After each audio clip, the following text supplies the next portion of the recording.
Olá, este é o programa OAB na TV da 12ª subseção, que abrange os municípios de Jardinópolis, Ribeirão Preto, Cravinhos, Serrana, São Simão e Santa Rosa do Viterbo. Este programa tem o apoio cultural do Centro Universitário Uniceb. No programa de hoje nós vamos conversar com a advogada Sandra Escolano, que é representante do OAB no COMAD, o Conselho Municipal Antidrogas. Sandra, obrigado pela presença. Obrigada a você pelo convite, Eduardo. Ô Sandra, o que é o COMAD, quando ele foi instituído em Ribeirão Preto? COMAD, Eduardo, é Conselho Municipal Antidrogas, foi instalado aqui em Ribeirão Preto através de uma lei municipal e ele vem através do Programa Nacional Antidrogas. Já vem pelo Programa Nacional, depois vem o estadual, que tem o Conselho Estadual Antidrogas, e o Conselho Municipal, todos reunidos em busca no combate à drogadição. Ô Sandra, e qual que é a função do COMAD? Assim, como é que vocês atuam na prática? Assim? Na prática, Eduardo, o COMAD auxilia a Prefeitura no combate, nas ações preventivas, visitando as instituições e fiscalizando também. Tá. Ô Sandra, uma questão muito polêmica, né, que envolve essa questão de droga. Afinal de contas, Sandra, o Brasil ele descriminalizou o uso de drogas ou ele apenas despenalizou o uso de drogas? Essa é uma grande polêmica, Eduardo, e nós precisamos estar conscientes disso, que o Brasil apenas despenalizou. Continua sendo crime a posse de droga no Brasil, mas apenas foi despenalizado, quer dizer, não há prisão para o drogado. E quais são as medidas aplicáveis, Sandra? As medidas aplicáveis, Eduardo, são desde a advertência, prestação de serviço à comunidade, prestação pecuniária, depende da situação de cada usuário, se ele já teve outras passagens, e isso quem vai decidir é o juiz na hora da transação penal ou na hora da aplicação da lei. Tá. E se o usuário se recusar a cumprir qualquer dessas medidas, cabe conversão em prisão? Não, não cabe. Não, em momento algum vai caber conversão de prisão em virtude da posse de drogas. Isso é uma tendência mundial, Sandra? Sim, é uma tendência mundial. A Organização Mundial de Saúde já vem trabalhando nisso há algum tempo. Vários países já estão engajados nesse sentido e quiçá o Brasil futuramente possa estar já tratando o problema dos drogados, da posse de droga de forma administrativa. Nessa questão da posse, outra questão polêmica, Sandra, é a questão de cultivo de plantas, né? Sim, bastante polêmica. Qual é a consequência? A consequência de plantar é a mesma de estar com uma porção de maconha. Ele é usuário, é destinada para uso. Se ela for destinada para tráfico, é outra situação. Mas o cultivo de uma planta para uso é tratada da mesma forma, ela é despenalizada. Isso era uma guerra na jurisprudência antigamente, né, Sandra? Muita contradição, agora já está se pacificado, já está formado entendimento jurisprudencial. E assim, o usuário, Sandra, ele pode ser enquadrado como reincidente? A reincidência penal, estou falando. Não, o legislador está mudando o tratamento. Nós temos que entender o drogado como uma pessoa doente. Ele precisa de tratamento, ele não precisa de prisão. Tem que ser tratado e não preso. Então, embora tecnicamente reincidente, ou seja, ele novamente cometeu aquela infração, ele pode ficar sujeito novamente a essas penas, é isso? Sim, ele vai ser sujeito novamente a essas penas.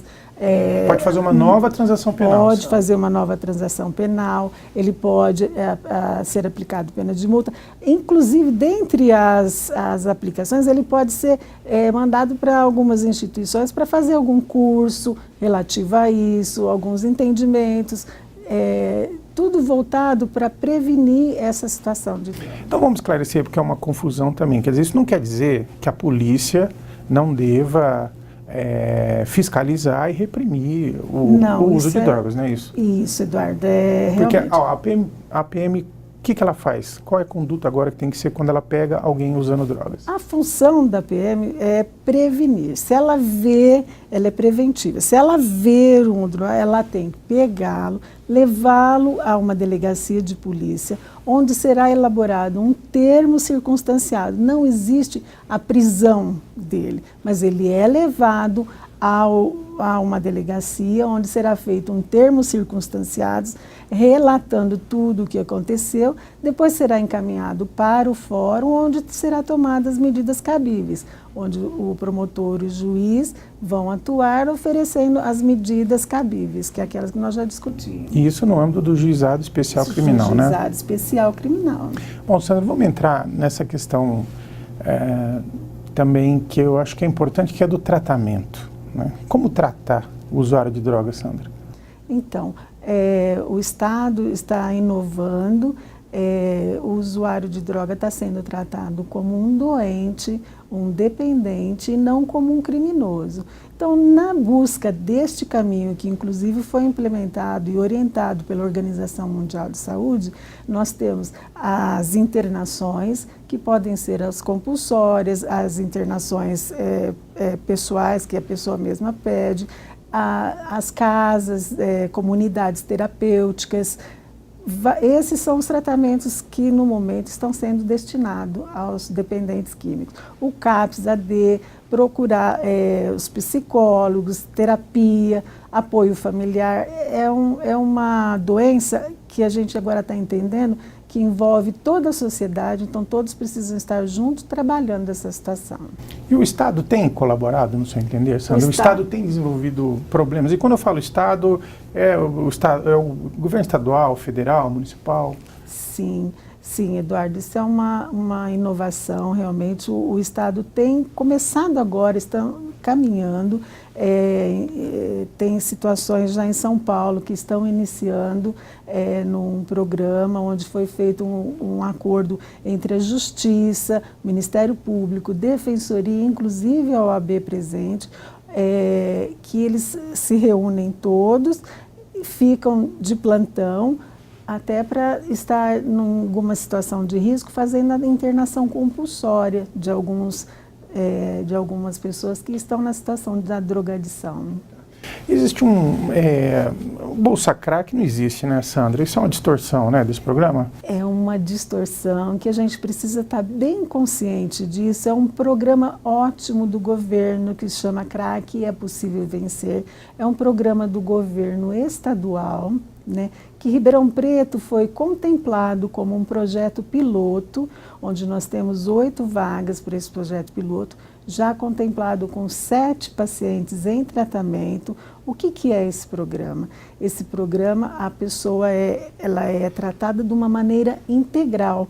Ela passa, para ser admitida no programa, ela primeiro precisa querer, precisa estar saudável, né? Passa pelo CAPS-AD com uma análise com psicólogo, psiquiatra. Até para você ter uma ideia, Eduardo, tem tratamento odontológico, porque aí ele está perfeitamente de saúde, com a saúde ok, para ser levado para uma clínica onde é conveniada com o governo do estado. Aí sim, essa clínica vai aplicar todo o tratamento e desenvolvido em conjunto com o estado para a reinserção social dessa pessoa. Então, só um momentinho, por favor, só para concluir. Em momento algum, o viciado ou a família dele vai estar de posse de algum dinheiro para isso. Isso que eu ia te perguntar, você esclareceu bem. Então, em nenhum momento, tudo isso, existe um cartão onde a pessoa só porta o cartão. Né? Existe uma técnica de segurança, ele vai ser internado, na clínica tem a impressão digital, todos os dias ele tem que inserir a impressão digital dele para dar início ao desenvolvimento daquele dia na clínica. Então, tudo documentado e com sistema de segurança. No âmbito federal, você falou para mim de um outro programa também, sabe? Tem o CRAC, é possível vencer, né? Que também está sendo implantado. Sandra, o que é, você citou aqui o CAPS, Sim. O que é o CAPS? Como é feito o tratamento? O CAPS é do governo estadual, é um centro de tratamento, né, onde a pessoa procura o CAPS.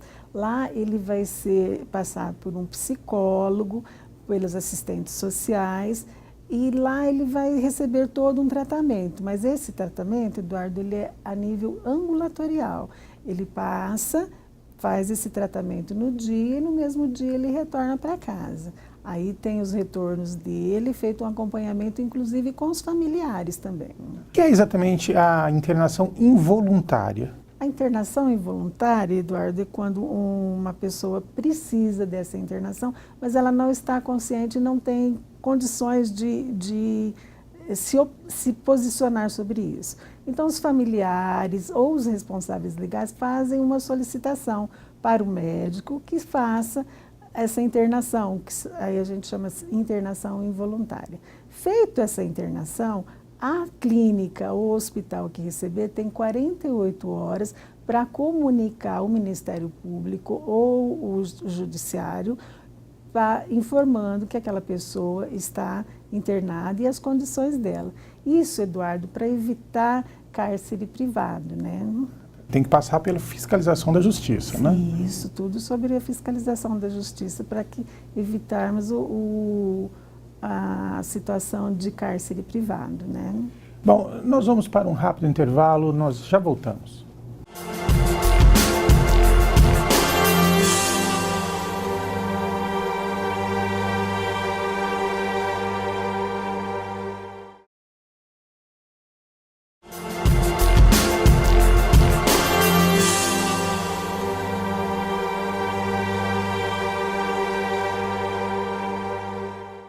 Estamos de volta com o programa OAB na TV. Este programa tem o apoio do Centro Universitário Uniceb. Estamos conversando com a doutora Sandra Escolano, representante da OAB no COMAD, o Conselho Municipal Antidrogas. Nós terminamos o primeiro bloco falando da internação involuntária. Eu queria conversar com você agora de uma outra grande polêmica, que é a internação compulsória. Mas antes, eu queria perguntar para você, tem como diferenciar a internação involuntária da compulsória? Sim, Eduardo, a meu ver tem sim. A internação compulsória, ela demanda uma atitude imediata. Quando a pessoa doente com drogas está envolvendo o risco de vida.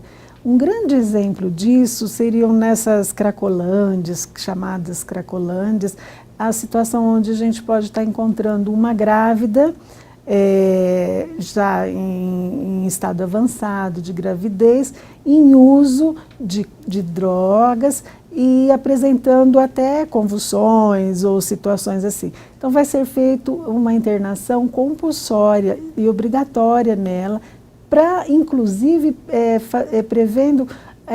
prevenindo o direito do nasciturno, né? Então, na involuntária, a família pede. Na compulsória, não depende do pedido da família.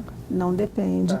Onde pode estar atuando o COMAD, onde pode estar atuando os poderes públicos nessa situação, as assistentes sociais, os psicólogos. E a internação compulsória, ela está prevista em lei? Está prevista em lei, sim. Já está prevista em lei. E qual que é a tua opinião, Sandra, pessoal, sobre a internação? Funciona a internação compulsória? Funciona, sim.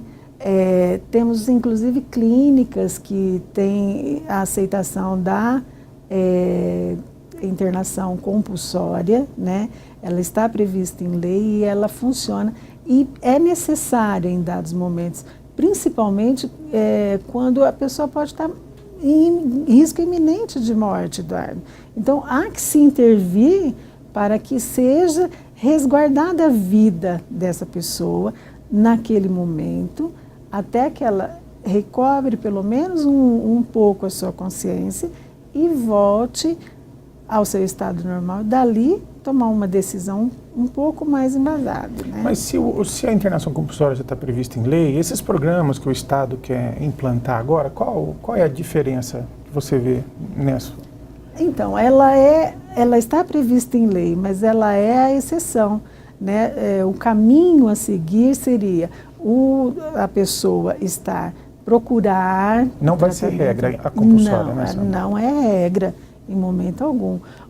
Ela é mais uma ferramenta do Estado, dos operadores da área da saúde, para salvar uma vida. Tá, mas depende muito a internação compulsória, ela depende da justiça. Sim. E aí, como é que fica, eu queria te perguntar o seguinte, a necessidade urgente da internação e a lentidão da justiça, como é que faz? Então, temos já alguns programas e parcerias do Estado com o Poder Judiciário, ou a área da saúde, a OAB, Defensoria Pública, trabalhando nesse sentido, onde já temos plantões judiciários, principalmente na cidade de São Paulo, que é muito grande, tem essa demanda maior, né? Onde já existe uma equipe trabalhando nesse sentido. Funciona de segunda a sexta-feira, no período da manhã, salvo engano, mas já tem um plantão lá nessas situações de risco. Já tem médicos, já tem psiquiatras, defensores públicos, advogados, juiz e promotor, para decidir de imediato nessa situação de alto risco. A OAB está envolvida? A OAB está presente, muito presente nessa situação. Tá. Bom, nós falamos aqui do tratamento ambulatorial, né? Mas tem casos que a pessoa está em surto, não é isso, Sandra? Sim, Eduardo. E nesses casos de surto? Nesses casos de surto, precisa de um equipamento médico de alto porte. Por quê? Ele pode sofrer na crise de abstinência necessidade de aparelhamentos médicos, de medicação. Então, não é em qualquer lugar que é atendido a pessoa que está em surto.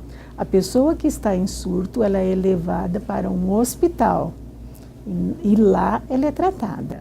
Então, esse tratamento ambulatorial, ele privilegia o contato com a família, não é isso? A internação é a exceção para esses casos, André, isso que eu estou falando? Isso, é isso mesmo, tá. Eduardo. E aí existe uma outra, assim, uma distorção, né, nessa questão da internação compulsória, que é muito polêmica. Eu já vi gente falando, então compete à polícia sair recolhendo gente na rua para internar. Já a compulsória não é isso, né, Sandra? Não, em momento algum. Em momento algum a polícia vai estar agindo assim, em momento algum ela pode agir assim. Não, não é. Cabe aos agentes de saúde, a toda a equipe envolvida nesse tratamento, decidir quem que precisa desse tratamento, jamais a polícia. E em caso de resistência, Sandra, do usuário? No caso de resistência do usuário, Eduardo, ele vai ser a equipe de saúde que vai trabalhar essa questão. Cabe a eles desenvolverem e, se for necessário, chamar alguma ajuda, mas sempre quem decide é a equipe de saúde. Ô Sandra, a experiência vem mostrando, no seu entender, que o tratamento involuntário e a internação compulsória, né, ela tem funcionado, Sandra? Tem funcionado sim, Eduardo. No meu entender, tem momentos que ela é necessária e ela tem que ser aplicada. O que resta à sociedade é tomar consciência de qual momento aplicá-la, né? Ela não é para todos os casos, como nós já discutimos, ela é exceção à regra, né? Então, mas que ela precisa ser aplicada em algum momento, precisa. E esse momento é o momento de salvar uma vida. Nesse momento ela é aplicada e daí parte-se da necessidade dela. Quando ela precisa salvar uma vida, ela é eficaz. Os especialistas no geral, assim, eles concordam com a internação compulsória? Há uma polêmica, né, Sim, Sandra? há uma polêmica, né, muito grande, né? Mas está se caminhando realmente para isso, para que ela seja a exceção e não a regra, como ela tem sido, né? Uma exceção e não a regra. Tem grandes posicionamentos, psiquiatras, psicólogos, mas todos concordam que tem um momento que precisa internar. Já tem experiência de outros países, Sandra, na questão do tratamento? Da compulsória? Sim. Sim, tem sim. Canadá, Austrália, Estados Unidos, tem já, para você ter uma ideia, desde 1978 já tem estudos nesses países que já fazem internação compulsória.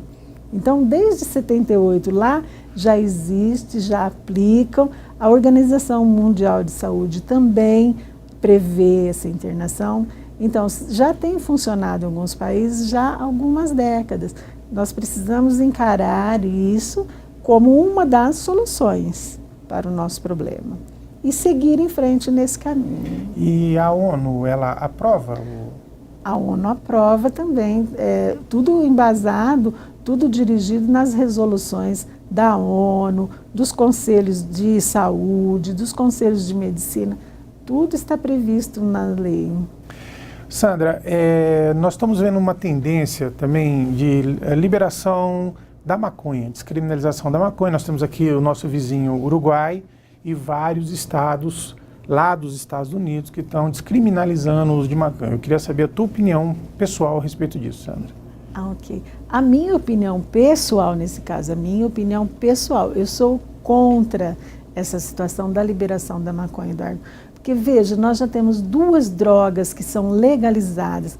A gente fala 2 drogas legalizadas? Sim, 2 drogas legalizadas ou aceitas na sociedade, que é a bebida e o fumo. Com essas 2 drogas, nós já temos tanta violência com o uso do álcool. As pessoas não fazem ideia de quanto o álcool traz situações de violência para a nossa família e para a nossa sociedade. Mais uma liberada, que seria o uso da maconha, como que vai ficar? A gente precisa estar começando a pensar que a droga atinge cada pessoa de um jeito, né? Ela atinge cada pessoa de um jeito. Então, eu posso tomar um copo e ficar bem, mas a outra pessoa toma um copo e passa mal, fica mal, torna violento. E como que fica toda essa situação? Então, eu acho que liberar a maconha vai piorar muito mais tudo isso. E o que você me fala a respeito de tratamento para alcoolismo, Sandra? Eduardo, o tratamento para alcoolismo também tem se tratado com uma dependência química Grave, né? gravíssima, que gera situação de violência enorme com a família, com a mulher muito, né, com as crianças, né. Teve uma outra situação que foi colocada no COMAD, que estão se massificando as propagandas para induzir a mulher a beber, porque diz que a mulher bebe pouco. Imagina como que vai ficar essa situação se já no contexto da nossa sociedade. Você fala assim, em termos de publicidade? De publicidade. Campanha publicitária. Campanha publicitária massificando o consumo, elevar o consumo da mulher no álcool. Se do jeito que está, a mulher já sofre tanto, imagine se ela receber uma propaganda similar que ela deve beber, como que vai ficar a violência nisso? O tratamento tem sido também tratado da mesma forma, buscando o CAPS, buscando as entidades de apoio, os alcoólicos anônimos, mas precisa entender que é um dependente, precisa de tratamento.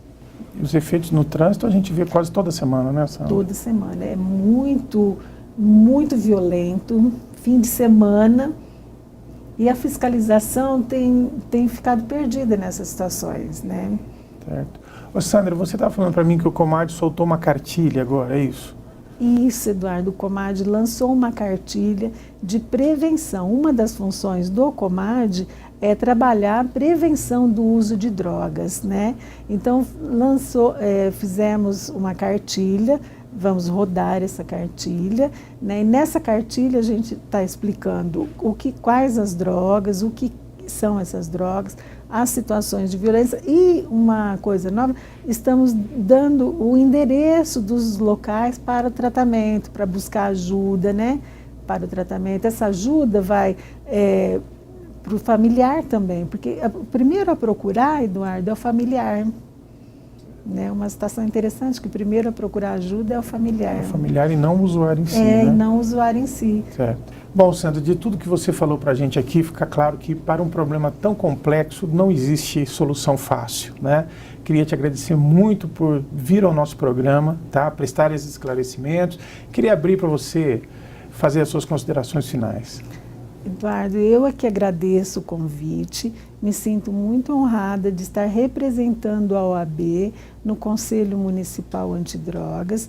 Espero estar à altura de representar a nossa entidade de classe, né? Queria deixar claro que o Brasil, ao despenalizar o crime de posse de drogas, está seguindo uma tendência mundial. Sandra, muito obrigado. Com certeza a OAB está sendo muito bem representado. Conversamos hoje com a doutora Sandra Escolano e este foi o programa OAB na TV da 12ª subseção com o apoio do Centro Universitário Uniceb. Muito obrigado pela audiência. Até o próximo programa.